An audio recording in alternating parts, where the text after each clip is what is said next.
Watch your language. Good evening, everyone. Good evening, everyone.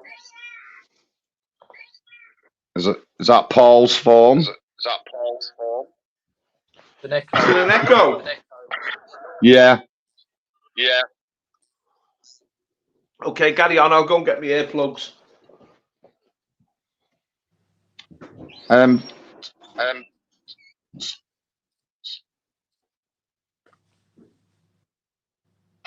Right. Thank you very much, everyone. Big John here. We're in the house. I am live from the PTSD camp in Bath. I know Pat's at home. We've got Paul Rimmer coming on in a second.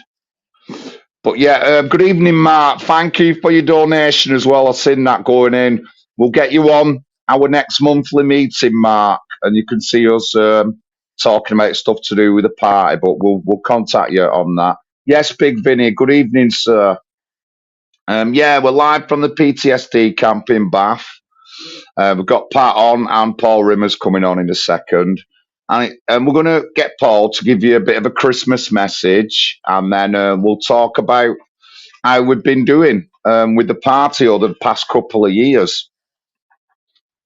As a lot of you will know, it's our 2-year anniversary in April, and when our party got officially recognised on the electoral system. And we'll talk a bit about that. We'll talk about stuff that's been happening. Good evening, Serena. We'll talk about stuff that's been happening.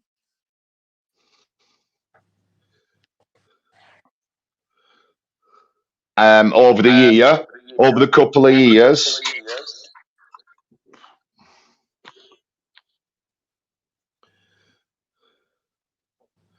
Evening, all.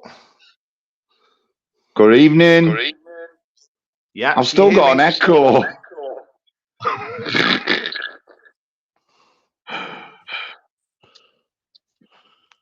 Should be okay, John. Yes, English dissident. And Bert, good evening, sir.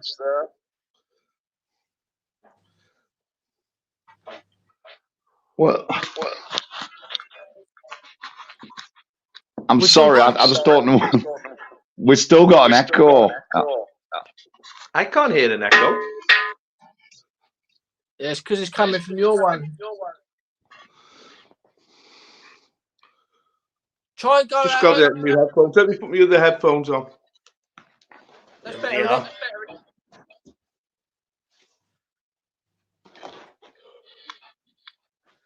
So yeah. Mark, William, Rena, and Bert.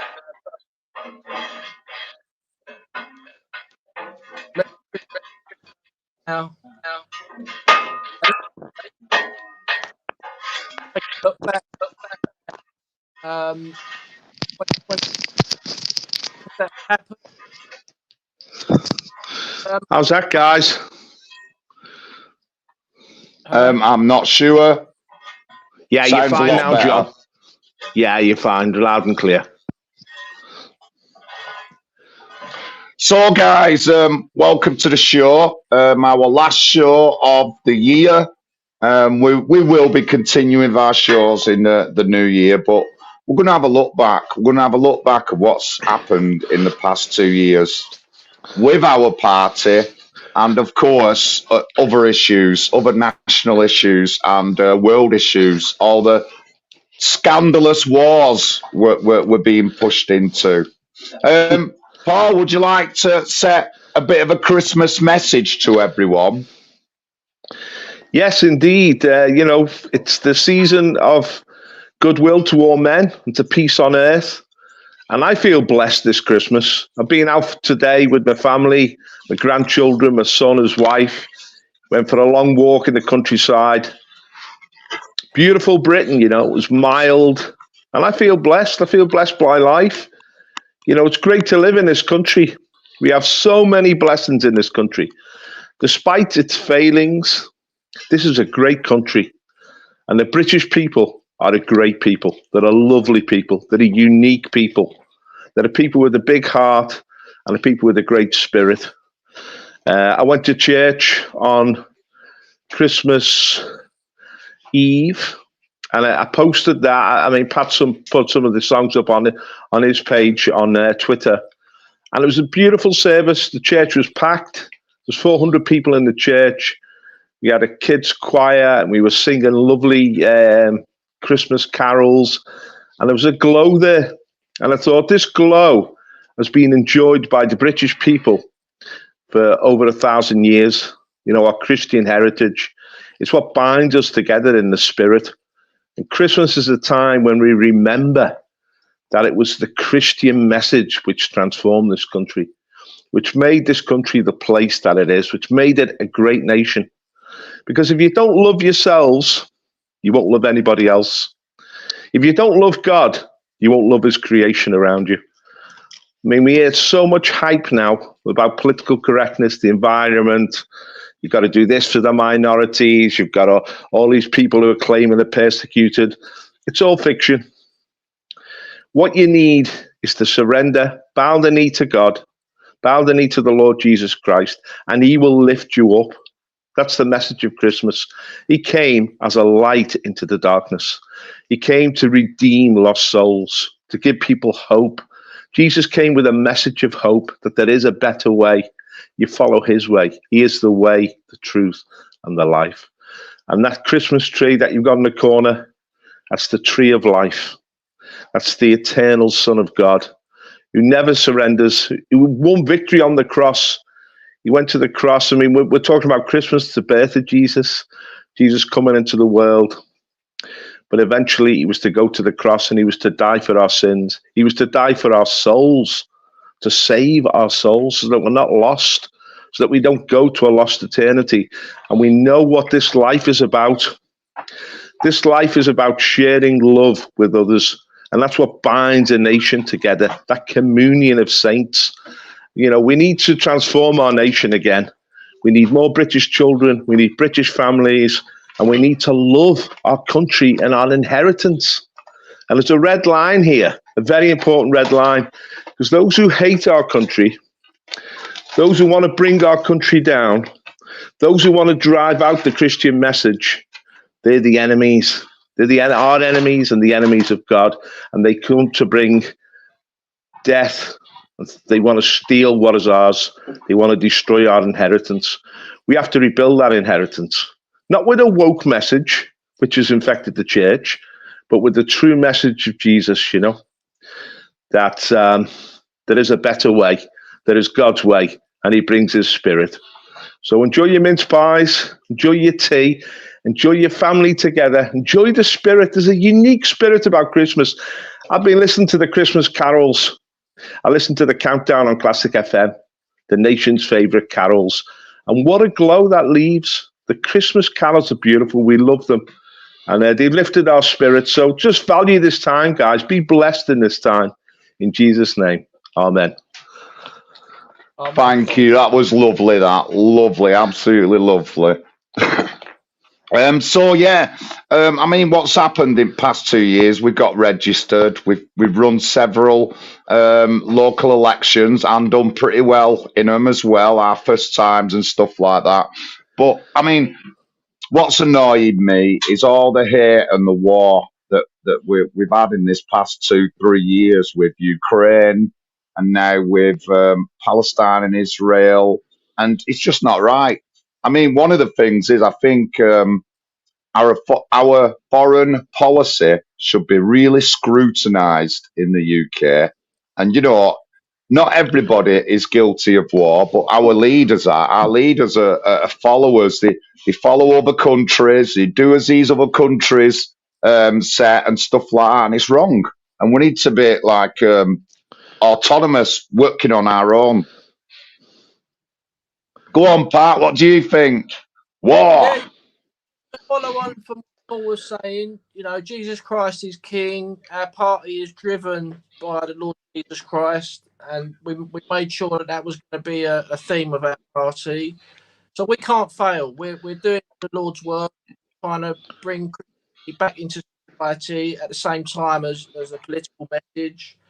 And Yeah, onto the foreign policy. I mean, our policy is to leave NATO, to leave the WEF, to leave the WHO, leave the UN, leave the IMF, all these globalist organisations we need to leave, and that is our policy. If you go to our website, you can see that anti-globalist policy there.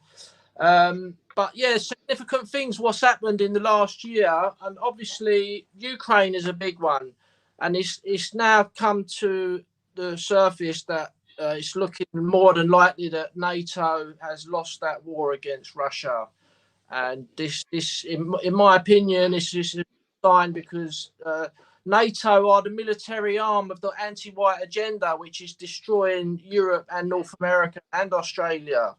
So you know, it's unraveling now. The globalist dictatorship is unraveling. The only problem with that is, you know, what's going to replace it could be China, and they're communists. We don't want communism.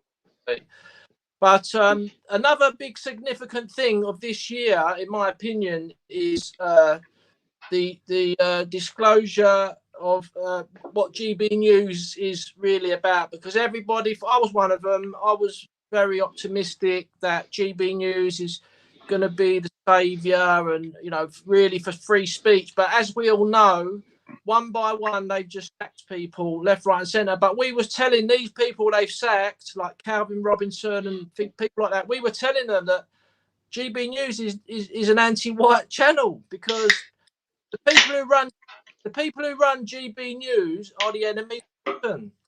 They are Zionists, they're globalists, and they are the enemies of Britain. And we're trying to tell these people, and they, you know, anyway, so that's quite a significant thing that GB News has, you know, shown their true colours.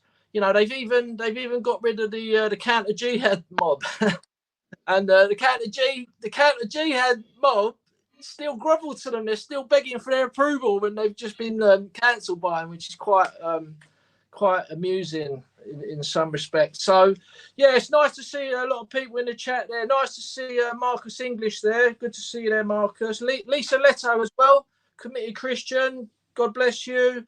And Vinny and Mark Williams as well. Yeah, thank you again, Mark Williams, for your donations. I'm going to give you a call, actually. I think we've got your number, and I'm going to give you a call if that's all right. If that's all right with you. And but yeah, so I suppose that's the two biggest significant things for me has been the Ukraine war, the NATO losing that battle, and GB News completely going full on dictatorship. I think for me, the big thing of the year, the man of the year for me, has been a certain Elon Musk. He created the platform Twitter, which has now become X, and it's so brilliant to have that freedom to express yourself, not fear that you're going to be banned all the time or sanctioned. As long as you stay within reasonable limits, you can say a heck of a lot on that platform. And it's been a fantastic platform for patriots across the globe. And it's liberated the patriotic movement. And we're going to see this in the year ahead. I mean, if you look back over the year 2023, John's got a very lively channel. Pat's got, I think, how many? Nearly 40,000 followers, Pat. And he's posted tweets.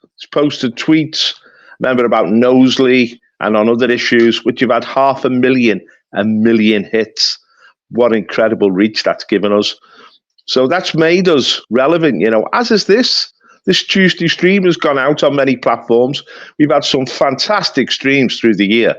I remember that one on, who was the guy in London, the black guy who got shot, Chris Kabar, was it? Yeah. Man alive, that was a great stream. And that had, I think, over 1,000 hits. You know, on various platforms. We banned the ADL when we stood up to the ADL. That was a fantastic stream. That had lots of hits. We've looked at all the issues through the year, and we preceded this brutality, and we can't ignore this. What's going on in the Gaza? It's genocide. Over 25,000 Palestinians dead now. It certainly is, Paul. It certainly is. And, you know, go on, carry on. Yeah, and, you know, we did a stream on Zionism and Palestine before the invasion, and we exposed them for their agenda. of stealing the land off the Arabs using various excuses. We've got to face the fact Israel only came into existence in 1947 after the Second World War. And for over 2,000 years, it had been Arab land. These people came mainly from Europe, former Khazars, Ashkenazi, and opposed themselves on this land. And any resistance that the local people have put up has been brutally oppressed. I mean, they call the Palestinians terrorists, but there's been a half-century war of terror waged on the Arab people to deprive them of this land. And we've got to say that. We've got to be honest. Because the same people who've screwed the Arabs are screwing us. We are being replaced in our own country. Not by bringing in people that we choose, but by wave upon wave of third world immigrants from Southern Asia, from the Middle East, from Africa. And you can see it in America every day now. 15,000 people a day are crossing the American southern border. All of them undocumented. They don't know what they're going to do. They're just turning up and dumping themselves on the American social services. And this is creating chaos in American town after town. And we've gone through the same chaos this year. I mean, I was speaking to my brother over Christmas, and he said, what really disgusts me is the way they just put these people in quality hotels and give them their own rooms. Because the whole thing, we need, as Pat said, we've got to withdraw from these international agreements, like the European Court of Human Rights, but beyond that, the UN Refugee Convention of 1951. We've got to have sovereignty over our land. We can't have people simply turning up and dumping themselves on us and demanding our services. Every single asylum seeker that comes into this country costs us, according to the European Union, 250,000 euros a year. And it's destroying our economy. Just think of it. 10, 12, 15 million immigrants have come in from the Middle East, from Southern Asia, from Africa, and 80% of them stay on benefits for life. That's not just benefits. That's housing benefits. That's free healthcare. That's free education. That's social services. That's legal services.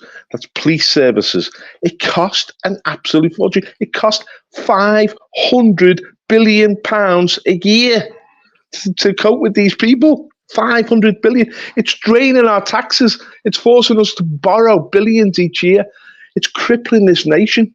And we need to be realistic about that. It's got to stop. I mean, the reason I joined this party is because what Pat and John said. We've got to stop this. Not put refugees offshore and so on. No more refugees. No more permanent settlement immigration. We've had more than enough. You know, we have no obligation to these people who are coming in. It's not like in the days of the empire when we were an international community. These are coming in from everywhere and from nowhere, and they're just landing on our welfare state. And our welfare state is broken. And in 2024, we're going to have a fiscal crisis in this country. The government are not going to be able to borrow money.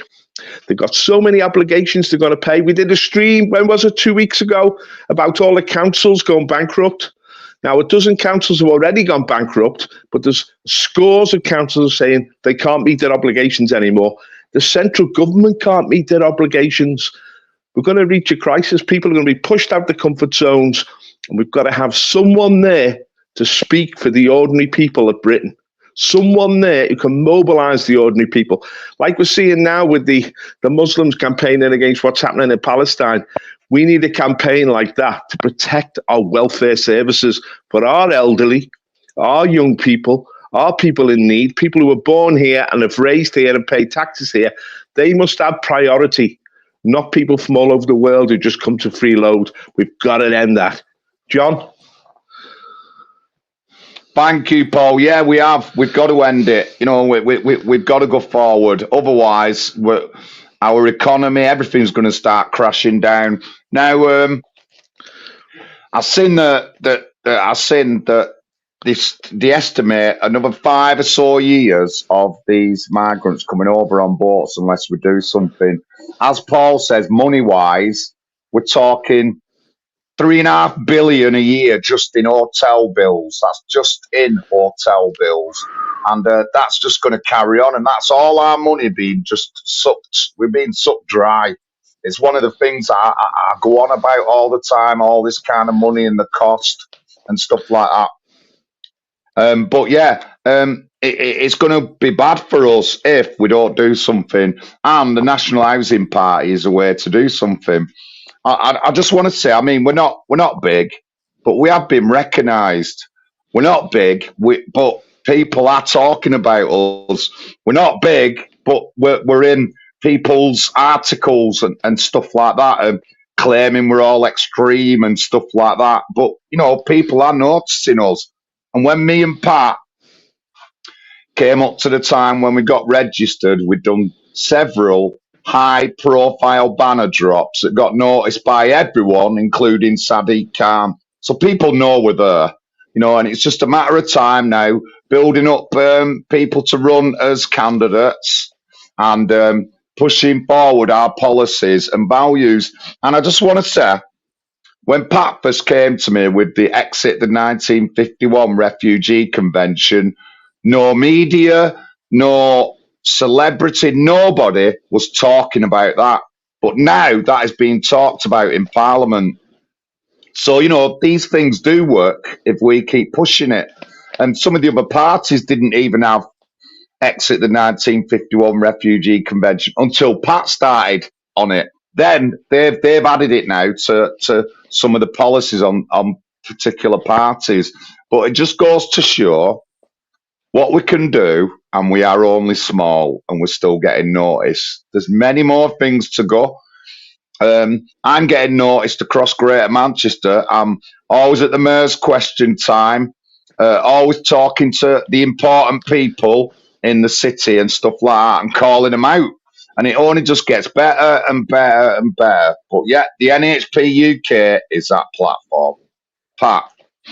Yeah, definitely. The refugee crisis is so big, and it just seems to be going on and on. And you know, a lot of people don't realise that Reform UK are the most likely party to kind of fill that vacuum.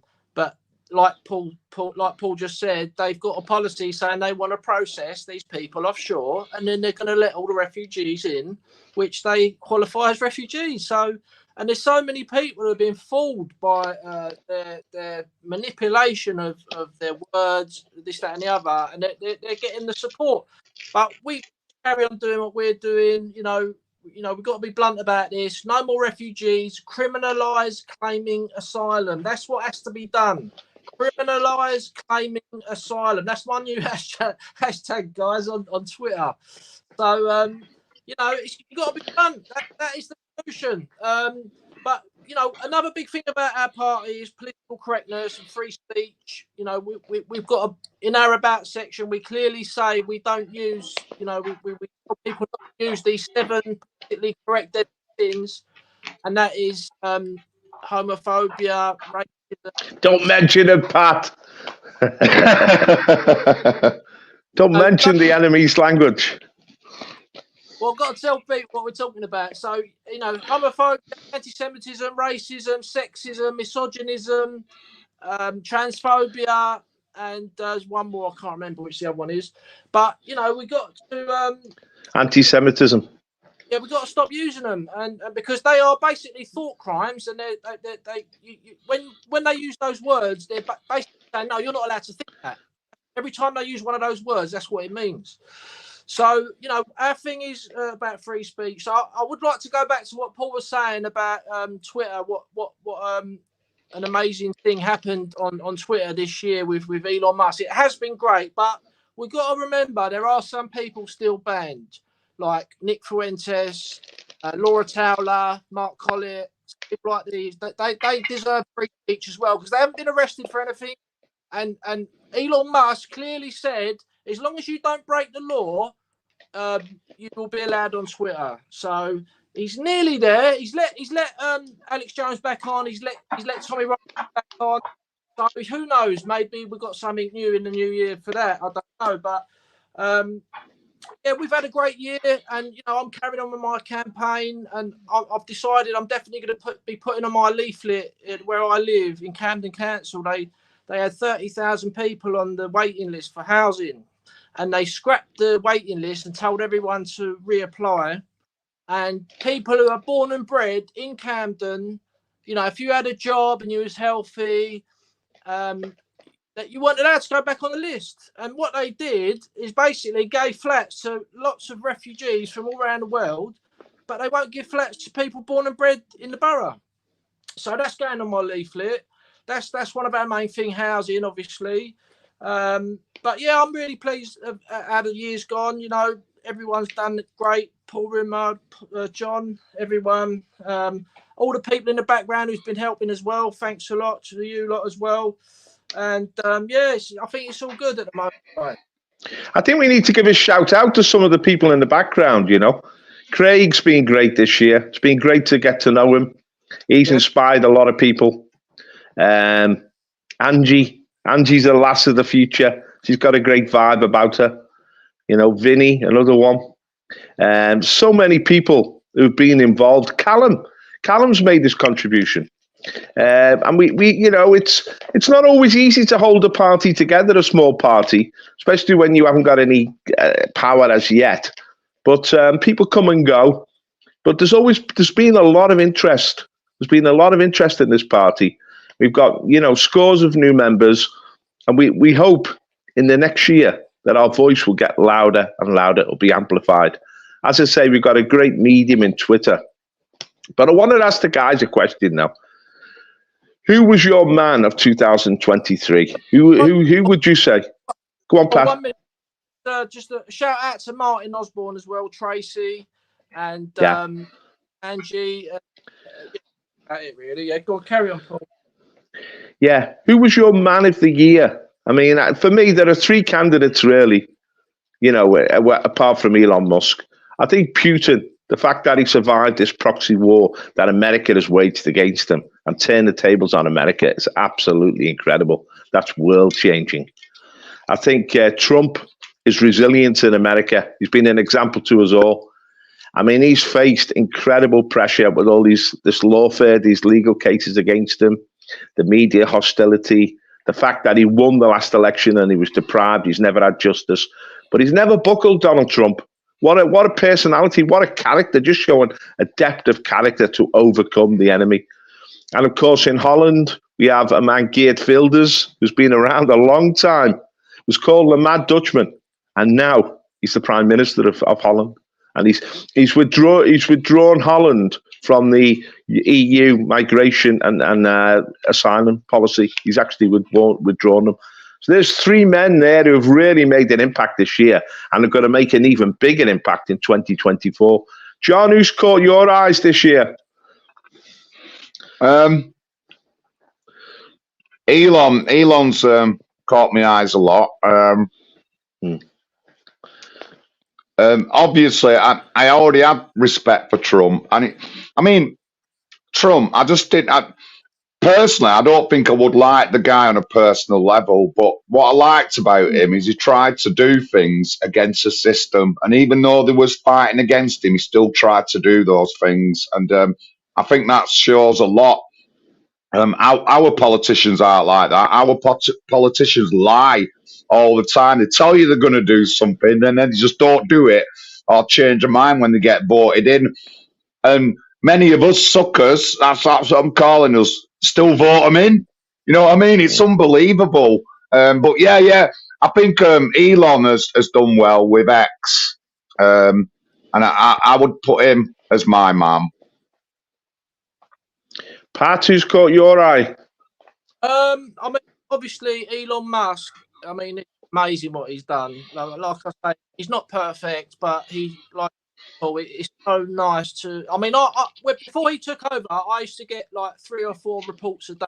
The lefties report, like you get emails when you get reports, and you know, I don't get any reports anymore because they just don't get anywhere with them, and they're still doing it. So, but yeah, Elon Musk. But somebody else I think deserves a really big shout out is David Cluse of UNN, Unity News.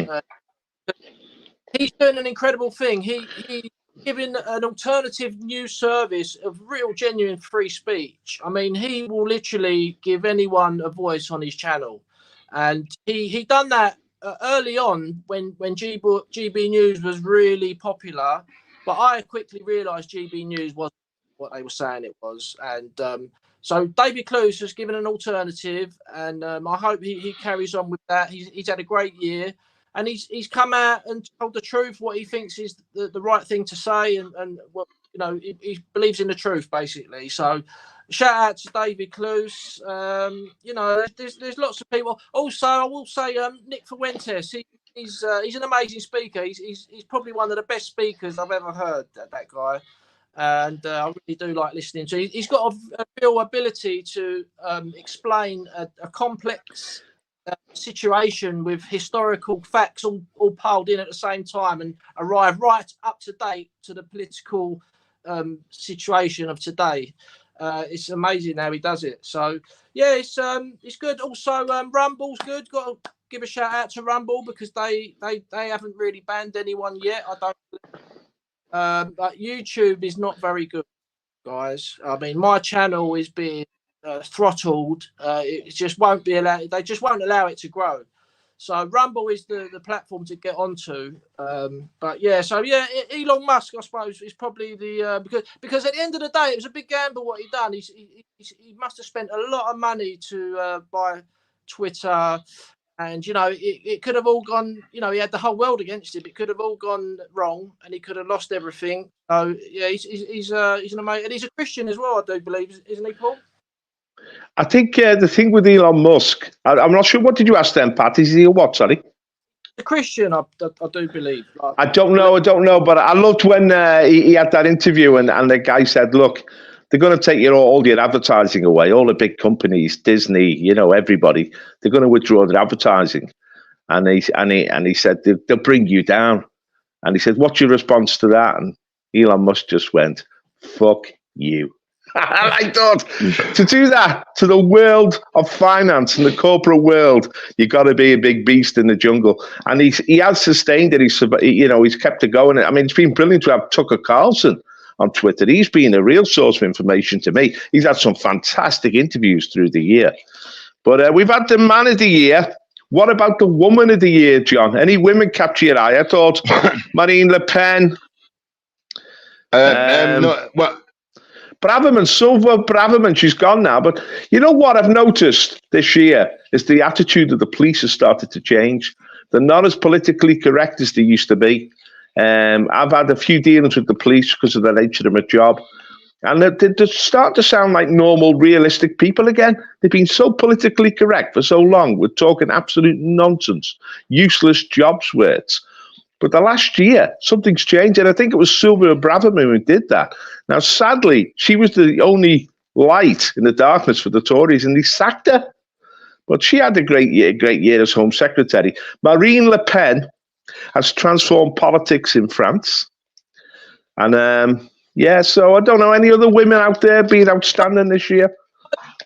Yeah. Le Pen quickly, John. I mean, this is for all the people with the doom and gloom, people who say no political route, right?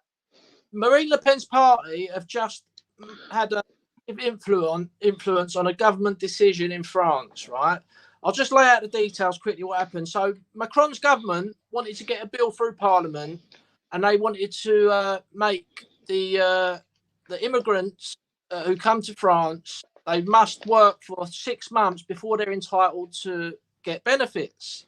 Now, obviously, our policy is no more permanent settlement, and we wouldn't have that anyway. But this is just an example of the little steps what are being taken towards the right. So Macron wanted to put this bill through. Immigrants had to work for at least 6 months before they're entitled to get benefits if they became unemployed.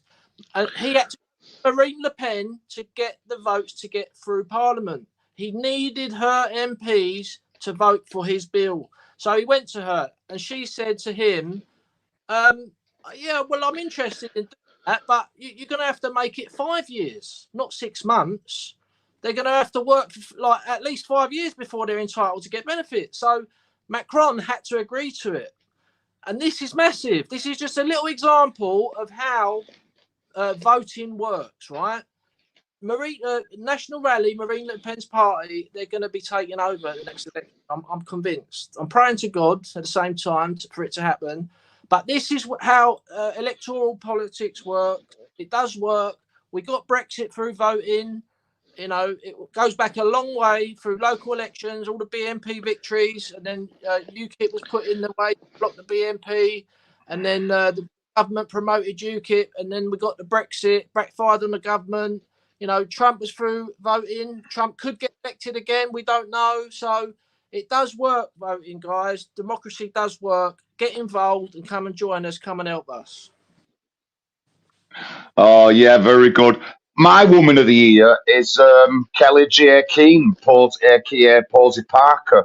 She's not yet political. She's trying to start her own party, but she has done loads for women's rights, and she gets a lot of respect for me. And I mean, we get attacked like on the media. She gets attacked physically, and she's still out there sending the message of adult human female, and that's one of the things that's been on all of my leaflets, by the way, in my local election campaign. But yeah, Marine Le Pen, brilliant. Macron he's going to be going, but Marine Le Pen has forced him to change this policy and put more stuff on it. And it's not just for 5 years. There's other things they're going to ban. They're going to kick out all the no-nate preachers and stuff like that in France. They're going to, you know, they're cleaning up, and it's good. But yeah, my woman is Kelly J. Keane. That's who my woman is of the year. And I think if we look back on 2023, we had a woman who stood up for other women against this transgender agenda, and that was Arlene in Scotland. She was in our party, and we have a Bible stream every Wednesday, and she came on that. She was a lovely, made a great contribution. She passed away this year.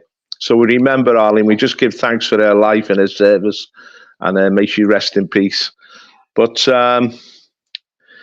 as well as the people of the year, I thought, who've been the clowns of the year? Who've been the absolute toads this year?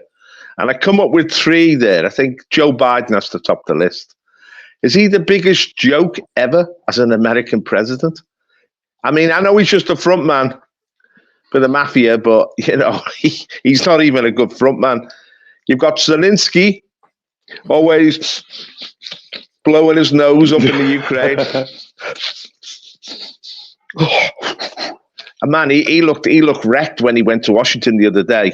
And then you've got this clown in Dublin, and we can talk about the Dublin riots, Varadkar, and who spends his recreational time in some strange bars. And I thought, what 3 pair of clowns we've got there. Of course, up in Scotland, we've got the famous Humza Yousaf. Have you ever seen that one when he goes down the hospital corridor on the scooter and falls off? That's Humza Yousaf. But he wants to fill Scotland now with refugees from Palestine, and he said, "I'm bringing in more Pakistanis than ever." And you think, he's a Scottish nationalist. He cares about the Scottish people. He's just using the Scottish people. We've got all these clowns out there, and this is why we're here, to stop these people exercising power over our lives and destroying what's good about our nation. Pat, clown of the year. Well, you've got Mark Drakeford in Wales. He's gone. You got Donald Tusk, he's been elected. Another clown's been elected. You know, Biden, like you said. You know, someone in the chat said Tom Robinson. That made me laugh. He's had a fall from grace, hasn't he? Go on, John.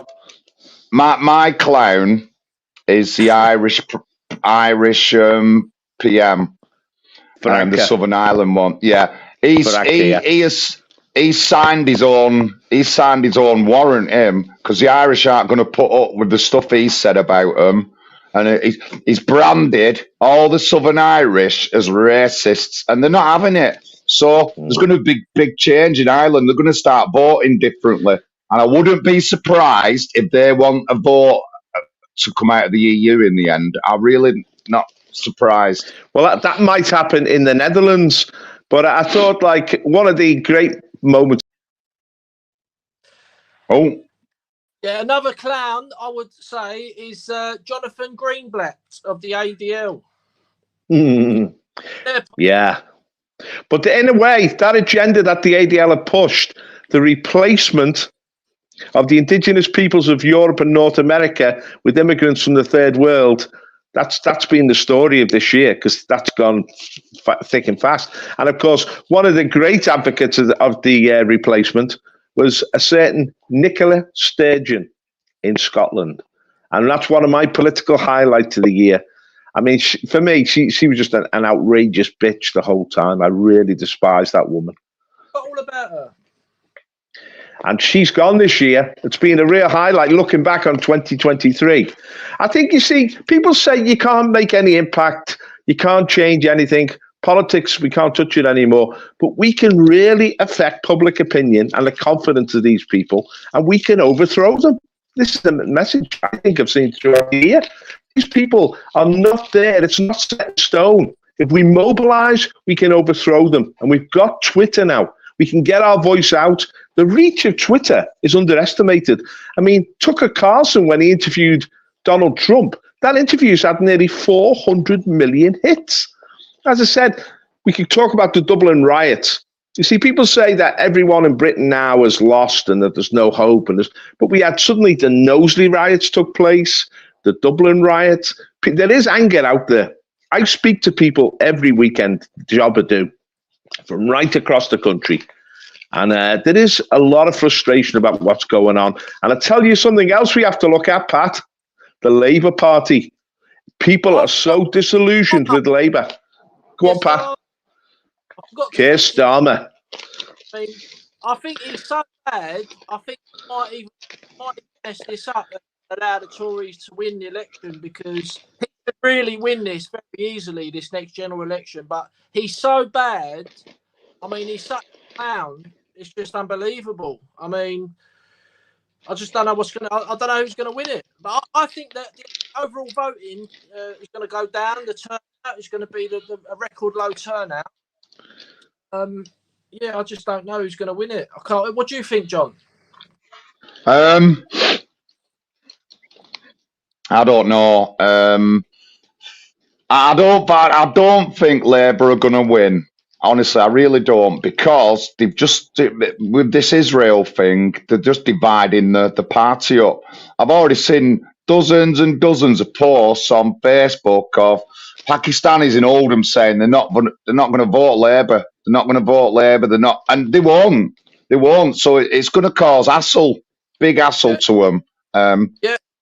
I mean, this is a good thing. Like, that's going to divide the Labour Party, and the Conservative Party's being divided as well. And you know, I don't like Reform UK. They're pro-immigration. They want more refugees. I do not support that at all. But they could technically they could take the Conservative Party down. They could split them in half and then make them unelectable. There's going to be a big free-for-all between like two factions of the Labour Party, two factions like Reform and Tory, and it will like give a chance for another party to come through. Hopefully our party. You never know. We just got to keep going, keep standing in elections. You know, if there's anybody watching, please get in touch with us if you want to stand or you know someone who wants to stand. It's a very easy debate to win on the doorstep. You know, even ethnic minorities want to vote for us. They're desperate to vote for us because they are on the housing waiting lists as well. So what do you reckon is going to happen with the Labour Party and the Conservative Party, Paul? It's absolutely extraordinary at the moment, because a year ago, 18 months ago, you know, F the Tories, dun, dun, dun, dun. F the Tories. That's all I heard every week in Liverpool. There was like a popular wave against the Tories. Labour were going to be the next government. There was so much enthusiasm, and it's completely gone now. It's been dissipated. No one sings that song anymore. The whole left has gone quiet because they don't like Keir Starmer. They don't know what's going on. They're really angry about Labour's stance on Palestine. The genocide is taking place. We've got to say this. Thousands of children are being killed in the Gaza. They've got nowhere to run. They can't escape the Gaza. I mean, it's 100 a day being killed. It's absolutely horrendous. At this day and age, there's no need for it. I mean, Israel are waging a war against civilians there. It's absolutely despicable. And yet the Labour Party keeps saying Israel has a right to protect itself. It's just gone over the top. And people have looked at not only Keir Starmer, but David Lammy. He's been exposed as a Zionist shill. That woman in Wigan, Lisa Nandy, she's been exposed as a Zionist shill. What about Yeah, they're all the same. They're all in the same boat. And you realise these people are just bought and paid for. They've got no heart for the British people, no heart for the underdog, no heart for those who are suffering. They're just lining their own pockets. They've got no principles and no integrity at all. That is staying. I mean, Alex Isao got it yesterday. He said that they're just spineless people. They dung these people on your shoes. They really are. They've got no principles. There's been decent. I was a socialist for the times in the Labour Party, but I got totally disillusioned with socialism. But I respected certain people. I even had some respect for Jeremy Corbyn. At least he had principles and believed in something. These people don't believe in anything. They're just lying in their own pocket and they're just greedy for power. And Keir Starmer is a national embarrassment. And every time he goes on the media and every time he opens his mouth, he just loses votes. I can't see the British people voting for him because if Liverpool, which is the reddest of red cities, is now totally disillusioned with Labour, God knows what the rest of the country are. But the problem is, Rishi Sunak and the Tories just can't deliver. They've been promising for the last 4 or 5 years to stop the boats, and they haven't done it. It's like we're caught between the devil and the deep blue sea. Both of them are completely useless. The Lib Dems are just as bad. We need a new voice. We need a new politics in this country. And it's going to happen in Europe in June 2024. There's the EU elections right across Europe, and they're terrified that the populists are going to actually take seats. Huge number of seats. They're going to take control. I see all this ultimately as the long-term effect of the whole COVID lockdown, where people saw what the establishment was about. It was a con. It was a fraud. They abused people's goodwill. They made them wear these silly masks. They made them take these dangerous facts. That 2 meter distancing rule. You have to stand 2 meters away from each other. It was all absurd. It was all nonsense. And people feel that they've been abused and it's left our economy in the lurch. And the real issues are not being dealt with. We're fed up of nonsense. And if Labour ever did get back in power, it'd just be nonsense on stilts. I mean, they talk about LGBTQ and they talk about, asylum seekers and they talk about the environment. It's all baloney. It's all empty waffle. We need a party that addresses the real issues. We're the National Housing Party. Housing is a real issue in this country, John. It certainly is, Paul. I just want to tell people, right now, if you can't see it, our politicians are influenced by other countries. Simple as. We shouldn't have any of that in our politics. Nothing at all. Friends of Israel, friends of Palestine, none of them. Don't want any of them, mate. They should not be influencing our political decisions. And Rishi Sunak is just he's just a sheep. He's just a sheep who's following all these foreign countries and stuff like that. That's what really grinds my gear. Is Israel and Palestine are responsible for the tempo that's going on in England, and it shouldn't be. They shouldn't be. It should be us, the British people, who are responsible for that kind of stuff, not them. But yeah, and there is going to be more votes for NHPUK, independence and everything, because people are really disillusioned. And I could see in Liverpool, independents standing up and them getting voted in. That's what I can see in Liverpool. And in Oldham, there's definitely been a marked reduction in the amount of votes that Labour, Tories and Greens have had. And it's going more to the independents. There's a couple of new independents who are getting seats next year. and they're absolutely radical. They're not. They don't follow the mainstream line, and they speak out against stuff. And so there's going to be a couple. So it's happening, guys. And as Pat said, we can see that voting in elections make a difference with Marine Le Pen and what's happening in France. But yeah, it's going to change. We're going to get more votes, and it's going to be better for everyone. And the more we push this, the more independents come and hyper-local political parties and stuff like that, we're going to bring down our government and we're going to change things. And then we can end up changing our foreign policy as such. Pat? Yeah, John, just a quick shout out to the chat. Hello, Toffee, Joe Marsh, Craig's, Adam Scott, Big Vinny. Hello to everyone else. Yeah, carrying on from that, John, I'm really looking forward to the elections in Oldham because of what's happening in Gaza, they've lost the Muslim vote, right? And you know, your elections are every year. I know. Paul's a bit disappointed that a lot of our elections are every 4 years, but what you got to think about is this, Paul. Right? If I win my election, right, they can't get rid of me for 4 years. I think that's the way. That's the reason they fixed it. Like it's kind of like a fix because 4 years is a long time.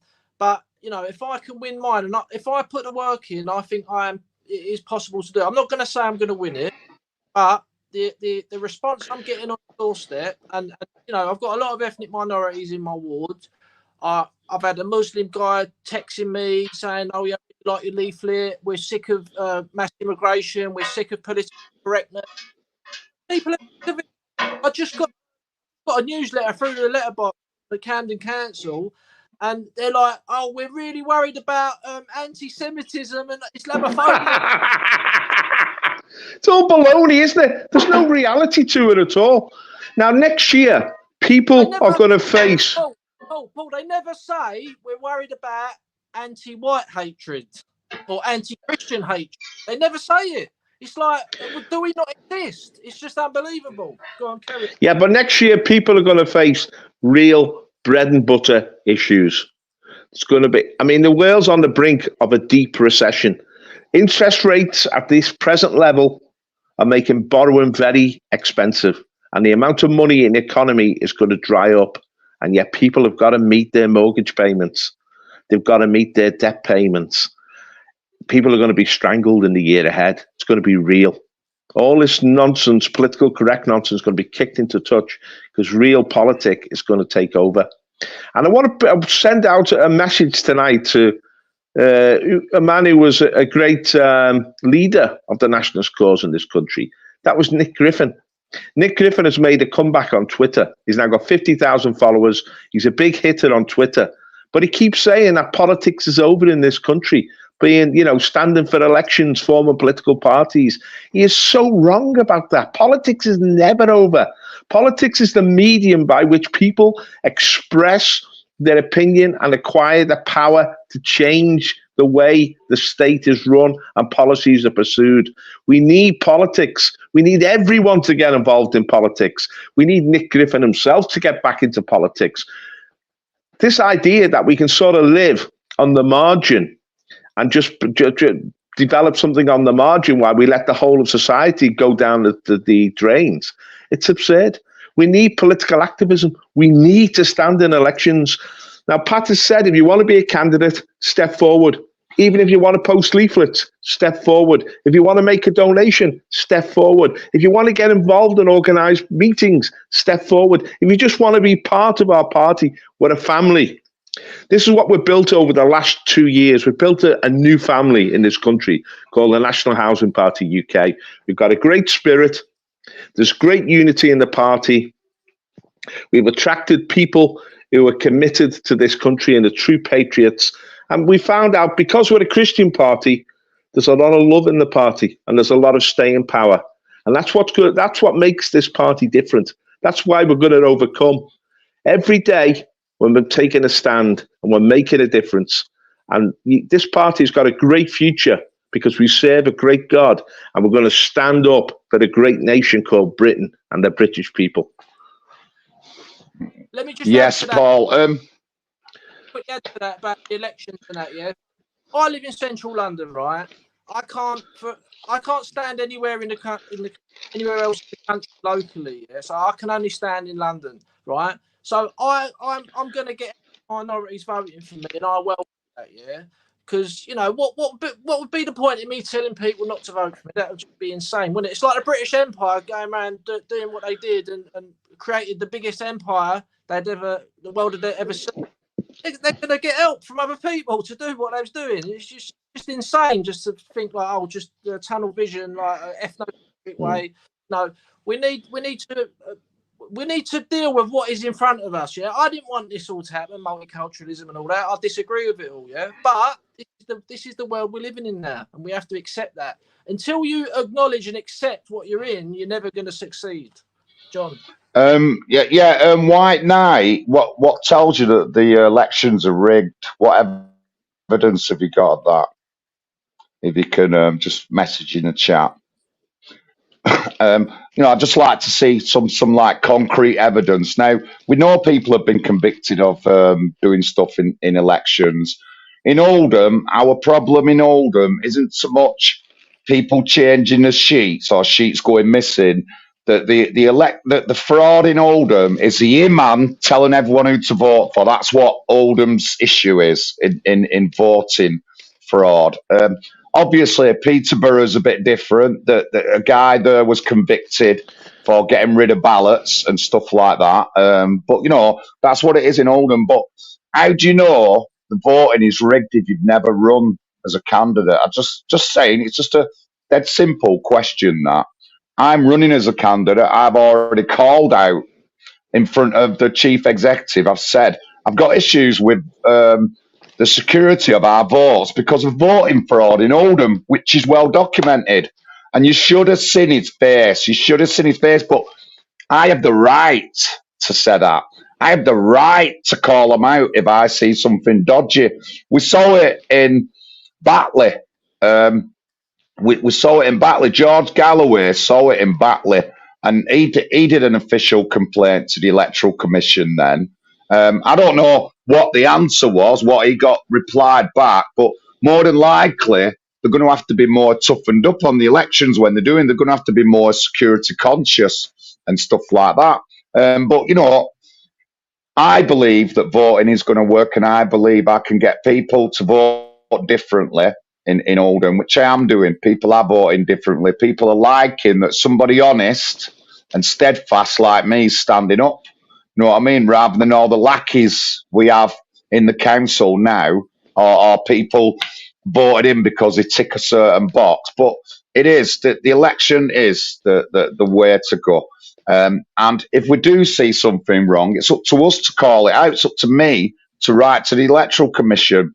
And I have actually written twice to them about two different incidents. So, I'm on it. And I'm going to keep doing that. And if I see something wrong, I'm going to point out and call it out. And then I'll be emailing the Electoral Commission again. We just got to do these things to make things secure and the right way for us to carry on. Yeah. I mean, also, we need to remember that they have time. I'm sure there has been electoral fraud, but generally, there is fraud going on. But they've tightened it up. You have to take ID to the polling station now. When you sign something up for a postal vote now, they've now added a national insurance number. So you need to give your date of birth and national insurance number to sign up for a postal vote. So you don't need photo ID for that. But as I said, to go to vote down at the polling station now, you need to take your driving license or passport. So it's going to be interesting to see if there's a big change. You know what I mean? Everyone was saying there was fraud and everything. I'm not sure what happened in America with Trump. I'm pretty sure there was fraud there. Because he got like 10 times more votes than any president in history or something like that, and he still lost. So yeah, it's all positive, guys. We're gonna win, and if we close to winning, the globalists are going to pull out the dictatorship like they're trying to do with Trump. I think COVID was something to do with that. I'm very surprised Geert Wilders won in Holland. I'm very disappointed he's extreme Zionist, but it's still a positive step because he was an outsider and he's managed to become the most powerful politician in Holland, which is a Western democracy nation, which is amazing. So it's looking I want to. oh, Yeah, I want to see 2024. We're looking in the year ahead now. It's a great year ahead, and we've got to be optimistic that we can change things. And if you think there's fraud in the electoral process, and I know there is, but once you're in the process, you can identify it, as John said, and you can expose it. You've got to get involved in the process. If you're not in the fight, you can't win. We're in the fight, and we've got to raise our game. But looking back now, finally on 2023, I've got our final awards for the year. Political Activist of the Year, Patrick McGinnis. Political Campaigner of the Year, John Lawrence. Political Campaigner of the Year, John Lawrence. Broadcast of the Year was our stream on Chris Kebab, which I think changed the whole way Law and Justice was being implemented in London. It made them hesitate because we exposed the reality of that case, and it quickly disappeared from the public view, I tell you. But we've got Medium, we've got a voice, we've got activists, we've got a party, we've got a campaign, we've got a nation to save, and next year is going to be a big year for this party. We've got a leadership and we've got a body, and we're going to go forward in Jesus' name and for the Saviour of Britain. Amen. Amen. Thank you, Paul. Thank you, everyone in the chat. Toffee, we're still doing well in Birkenhead. When we was last, a crew of us, Paul actually knocked on someone's door who we knew. And, you know, the guys, yeah, I want to help. I want to help. That's what it was like. So, yeah, it's going well in there. But thank you, guys. Thank you very much for the stream. Thank you for coming on. Merry Christmas, everyone. And I hope everybody has a good New Year. I've got some... I actually met up with Alfie the other day, so I recorded a couple of bits. But I'm talking to Aidan James at weekend, and if you look into Aidan James's case, he went fighting against ISIS and then got dragged through the courts as a terrorist. He's not a terrorist, and he's still to this day he's still hassled and by the police, you know what I mean? But them police are going to get called out soon, don't worry. But thank you very much, everyone. Thank you very much. Cheers, Guy. Goodbye. Good night. Good night. Good night.